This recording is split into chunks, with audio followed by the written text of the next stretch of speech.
Hello សួស្តីកូនដែលចូល homework យើងឯង greeting ការសួរសុខទុក្ខគ្នាណាកូនរៀនកុំបខំតែ30ថ្ងៃកូនអាចនិយាយមួយអង់គ្លេសបានណាលើ Hello Hi តែសួស្តីបងប្អូនណាតែសួស្តីនេះសំខាន់ណាGood morning អ្នកអរុនសួស្តី Good afternoon ទិវាសួស្តី Good evening សាយ័ន្តសួស្តី Good night ណារាត្រីសួស្តី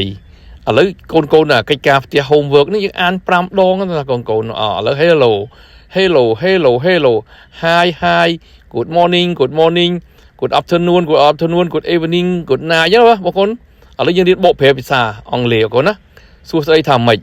អរុនសួស្តីថាម៉េចទិវាសួស្តីថាម៉េចសាយ័ន្តសួស្តីថាម៉េចរាត្រីសួស្តីថាម៉េចកូនហើយសន្ទនាគ្នា good morning how are you I'm fine thank youកូនរៀនមូលដ្ឋានឲ្យចប់លោកគ្រូដាក់ឲ្យកូន30ថ្ងៃគឺមិនអាចគេចផុតបានកូនគឺ verb to be នឹងមួយហើយនឹង verb have មួយហើយអានេះគឺមូលដ្ឋានមកកូនណាអញ្ចឹងកូនរៀនតែបន្តិចរៀនដល់បន្តិចកូនអត់ចេះទេអង់គ្លេសមួយជីវិតនឹងកូនណាអញ្ចឹងអូខេ